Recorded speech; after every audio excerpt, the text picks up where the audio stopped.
MLA camp కార్యాలయంలో BJP పట్టణ శాఖ ఆధ్వర్యంలో ఏర్పాటు చేసినటువంటి పత్రికా సమావేశానికి విచ్చేసిన పత్రికా విలేకరులకు నాయకులకు అందరికీ హృదయపూర్వక నమస్కారములు.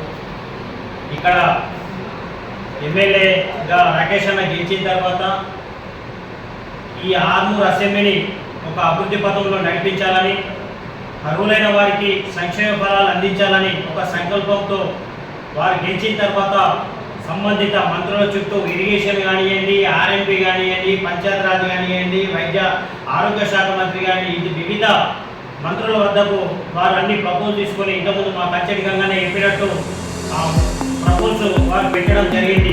దాని ఫలితమే మొన్న మనం చూసినట్టయితే ఆర్మూర్ ప్రభుత్వ ఆసుపత్రికి స్టాఫ్ నర్సులను కూడా మంజూరు చేయడం జరిగింది. మొన్న 2 రోజుల క్రితం డాక్టర్స్ కూడా వారు నియమించడం జరిగింది.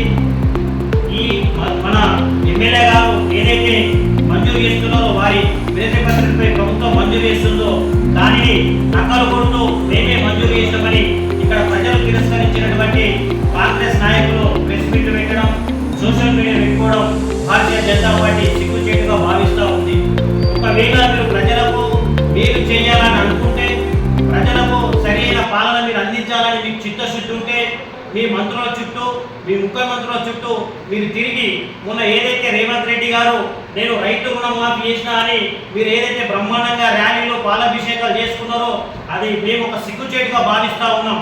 ఈరోజు తెలంగాణ ప్రభుత్వంలో రైతు బంధుని మీరు రైతు భరోసా కింద ఒక రైతుకు 7,500 రూపాయలు ఇస్తానన్నది అది ఒకవేళ రైతులకు అందరికి ఇచ్చినట్టయితే 7,500 కోట్లు అయితే, రైతు రుణమాఫీ ఏకకాలంలో మీరు చేసినట్టయితే ఒక 31,000 కోట్లు అయితే, మీరు రైతు భరోసాను రైతు రుణం కింద 6,098 కోట్లు అంటే 7,500 మీరు రైతు భరోసా ఇవ్వవలసింది అది ఆపేసి ఈరోజు రైతులందరూ కూడా పొలాల్లో వరి నాట్లు వేస్తూ ఉన్నారు. వారికి ఈ సమయంలో రైతు భరోసా డబ్బులు చాలా అవసరం. ఒక రైతుకు 7,000 ఇస్తాను, అవి ఇవ్వకుండా ఆ రైతు బంధు డబ్బుల్ని రైతు రుణాల కింద 6,098 కోట్లు ఇవ్వడం జరిగింది.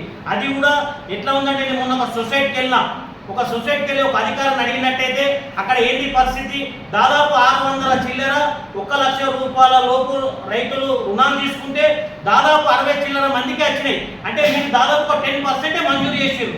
దాదాపు ఇప్పుడు ఎన్ని కాదా, దాదాపు 41,000 దాదాపు 40 నుంచి 45,000 కోట్ల రుణాలు మొత్తం మీరు మాఫీ చేసి మీరు పాలాభిషేకాలు చేసుకోండి, ర్యాలీలు బ్రహ్మాండంగా చేసుకోవడం మాకేం అభ్యంతరం లేదు.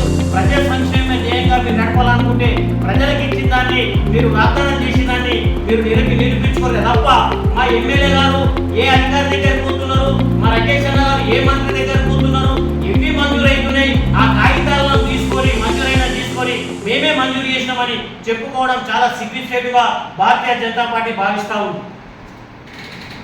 Thanks for watching. Like, share and subscribe.